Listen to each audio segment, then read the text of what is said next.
A cow is just like a human being. You can wake up one day, then you'll be gone. I didn't go to university. I completed SHS in 2015, and now I am my own boss. What's the highest you've sold? I've sold 25,000 before. When the animal is sick, how do you know? You see, it's hard to know, and it's also easy to know Okay. because if you are with the animals every blessed day, you know every animal and how he is. Okay. You know their attitude, whether they are rough or they are cool, Mm. whether they eat a lot or they don't. Okay. You see, some of the sickness is physical. You can see it. Others too is internal. You wouldn't be able to see. So most of the times, if the cow has a leg injury, you will definitely see that the cow is limping. Okay. So that one is there. If the cow has a foot rot, you will notice that the cow cannot walk properly. When they are walking, they'll be falling apart. Like how I showed you that. The way she's walking, she has suffered. Oh. Yes, she has suffered. But because of the pregnancy, if you try to give her much injections, she might abort the baby. Wow. Or the baby will die. So you just do mild treatment. You inject her maybe 1 to 2 weeks and give her another injection. Wow. And you even give it a small dose so that it will at least reduce the pain. I showed you that a female cow which is pregnant. So it's normal if you are with them all the time or you observe them every day, you will notice whether they are sick or they are not. So you administer the proper treatment that you are supposed to give. Wow. So how do you fatten them? The fattening is part of the farming. Okay. You see, others use different medications and feed to fatten.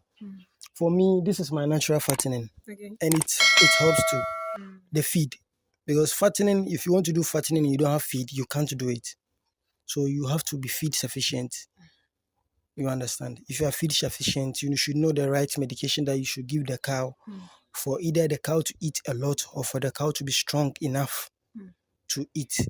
That's all the basic thing for fattening. So the different types of feed that people add, like the wheat brown, the malt waste, that's the sorghum, the rice chaff, the beans chaff, is all different aspects of fattening. That one too aids in fast growth. But for mine, that I give them the cassava peels and the grass, is okay for me. Wow. So I don't put in much money, so Okay. it's okay for me. Wow. So that's what it takes to do the fattening here. We mostly open the cows for them to go outside to graze. So that one is a little bit economical because once the cow is here, the grass is for free. The cow will eat the grass to its satisfaction. And when he's going home he knows that he's going home to another source of feed. And when he gets there to eat that one in order to get a balanced diet. So that's what I mostly do. So in those times that I don't get much time to come to the farm, I make sure I come here early in the morning. I feed them. I give them plenty food. Make their water too available, so I can go anywhere I want and come back at any time because I know that the feed that I'm giving them will be able to last for a specific number of time. So my cows are always satisfied. They don't lack any feed. It's either maybe they finish eating it before I get here, but I'll definitely feed it for them. So my cows are always satisfied. A lot of grasses. There are different kinds of grasses and weeds here. These ones are very nutritious. The cow itself knows what it wants to eat. So the cow will be able to get a balanced nutrition. Unlike a cow that is kept indoor, that you are going to feed morning, afternoon, evening. So you see this one, the cows sometimes eat them. When they are eating them, they get different. Wow. Wow. Is it profitable? Yeah, it's profitable. It's very profitable because Ghana here, there wouldn't be any job that will be paying you 2,000 or 3,000 if you are not having a good certificate or you are not using your strength enough. I didn't go to university. I completed SHS in 2015 and now I am my own boss. So at least I'm able to feed myself and I'm okay. So it's profitable for me. Maybe not to somebody else, but for me, I'm okay. Wow. Okay. How many days or how many months does it take for you to know, okay, this cow has been fattened, like it has gone weight? Okay, for the growing of weight, that one too is physical. You will see it when the cow is growing, and you will see where the cow is lean. So mostly when we bring in new cows that are lean, we start with the deworming. After deworming, we give them the antibiotics. After the antibiotics, we give them other things to make them strong enough. If they are stronger, they will start eating, and they convert the feed into The fat. beef. Okay. Beef. Yes, Oh wow. they convert feed into beef. That's the meat. Okay. So they get fat. You see that mostly when they came, either you can see their ribs. Their ribs will be filled up. You could see that the bottoms is, you see all the bones there. That one too is filled up. Then you know that this cow is fattened and ready for market. But people have this notion that cow farming is not as profitable as goat farming. What do you have to say about it? Well, you see, one, you consider your location first, Okay. the type of farming that you can do. You see, goats mostly don't like to be kept in a pen to be fed 24/7. Goats like to roam about to eat. And goats too are kubolos. A goat will go out, you would have to go and bring him home. They are complicated a bit, not like sheep and cows. So me, goats is difficult for me more than cow. You understand? Because the reason why people say goats are profitable is they give birth twice a year. Yeah, I think so, twice a year, and they mostly give birth to 2 or 3 or 1. But a cow will give birth once a year, and is giving birth to 1, hardly 2 or 3.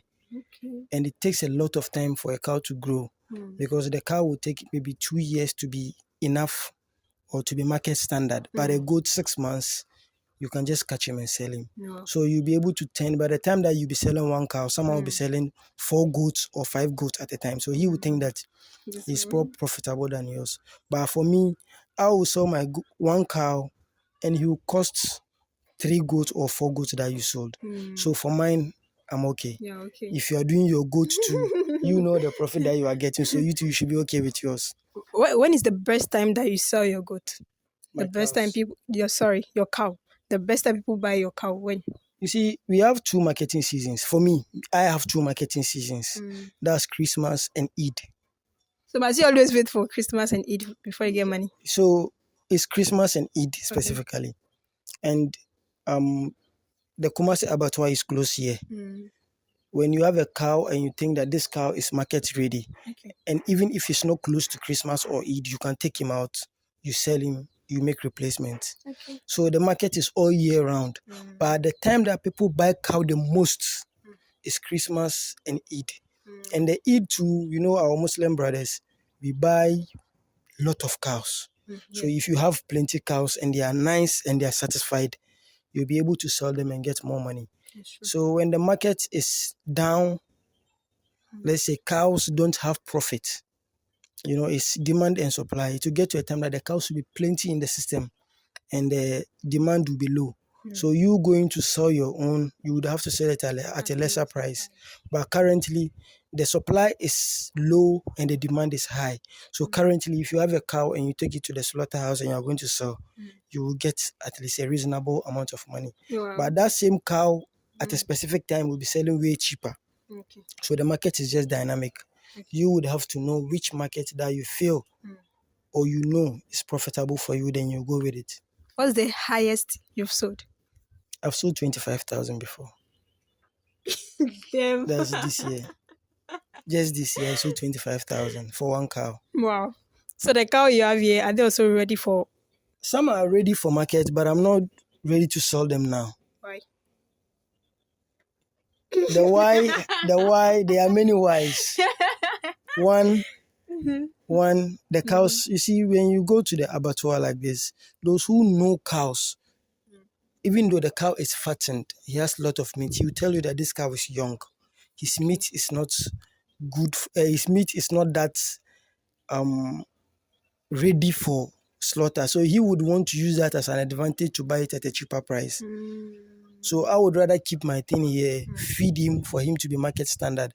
When it's time for Eid, nobody cares whether the cow is young or he's, all that person cares about is the cow is fattened, then you can sell it at your best price and you'll be free. Mm. Mm. So my cows, some are ready for market and others too are ready for market, but I'm not I don't have the intention to sell them now.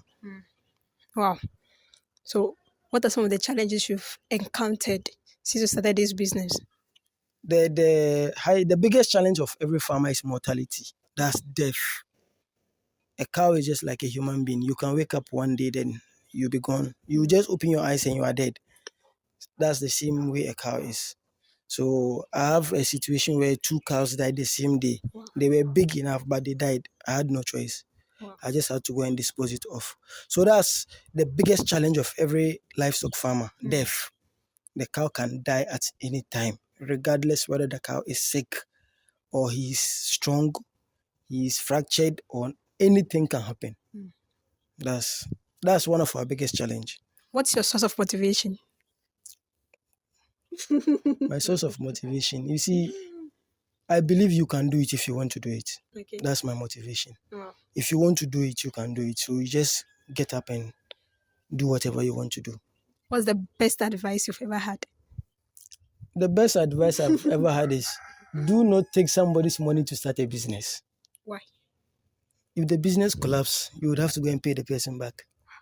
When you are going to be when you want to start a business, it's good to be out of debt than to be in debt. Okay. Being out of debt is like you've invested, maybe I have 100,000 in my business.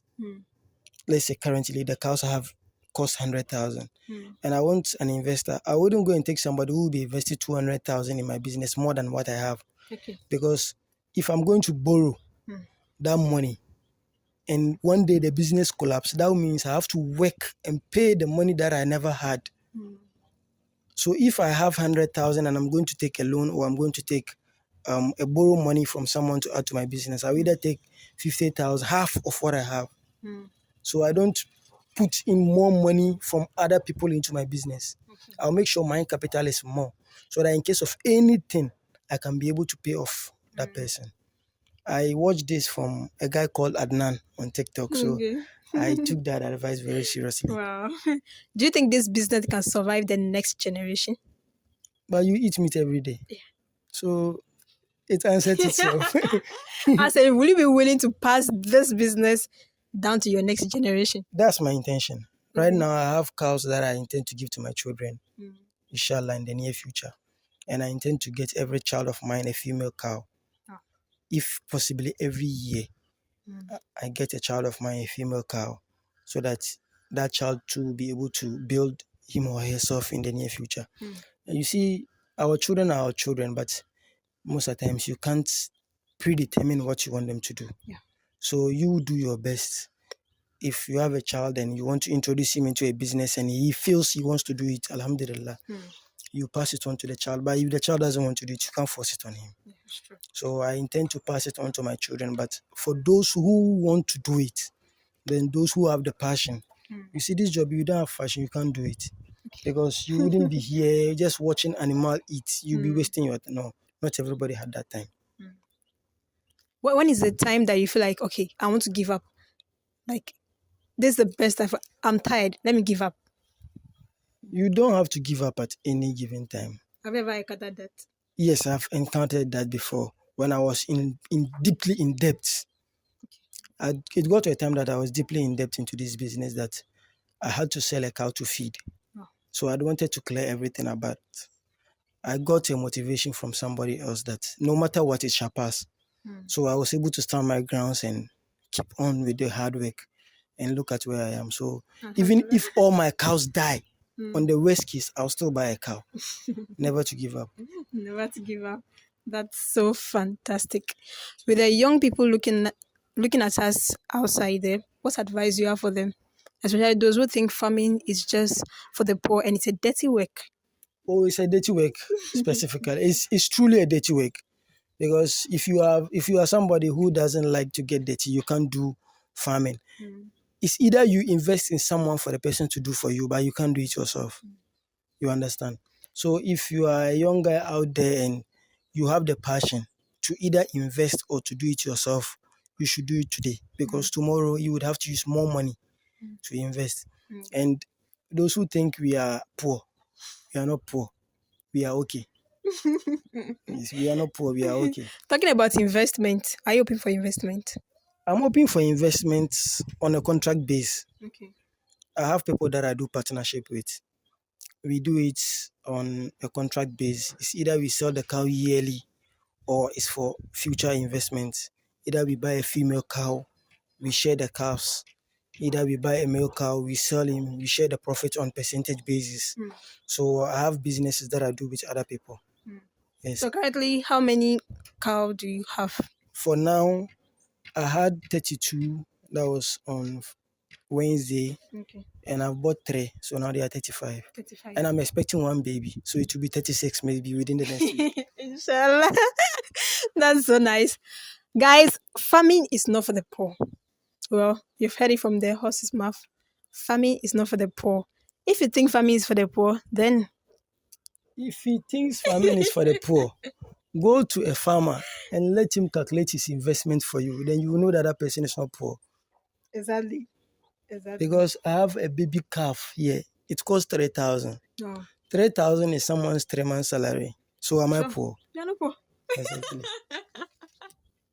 So guys, we'll stop this video here today. If you have found value, don't forget to... Oh no, before I even stop, please, can you tell us your channel name or your TikTok handle? Yeah, I have a YouTube handle, but I'm now developing it. Okay. So I wouldn't be able to give my YouTube channel out now. But my TikTok handle is Galaxy Farms. Galaxy Farms on TikTok. And your number? You can find me on TikTok. And my number is 0247 882524. You can call me anytime. Either you want advice or you want any form of motivation. I'm ready to answer, but please don't call me after 9. I'll be sleeping by that time. All right, do you have a course that you give people? No, I don't have a course that I give people, but you see, other people have challenges most of the times. And when they see you are doing it well, they want to seek your advice and learn from you. Okay. So I share mine, I take advice from others. Some people will call me, oh, I'm experiencing this challenge. I'll say, okay, do this, do this, do that. Let's see what will happen. It's not magic. What we've experienced, we give it to other people for them to also learn from it. So people come for advice. We go to other people for advice. So there's no cost. And I don't charge a fee, please. It's for free. Free. But when you can, you're disturbing her too much, we'll take you money. Thank you very much. I really appreciate. Thank you for your time. And guys, don't forget to visit his his TikTok handle and also subscribe to this channel as well. See you in my next video. Bye-bye. Bye-bye.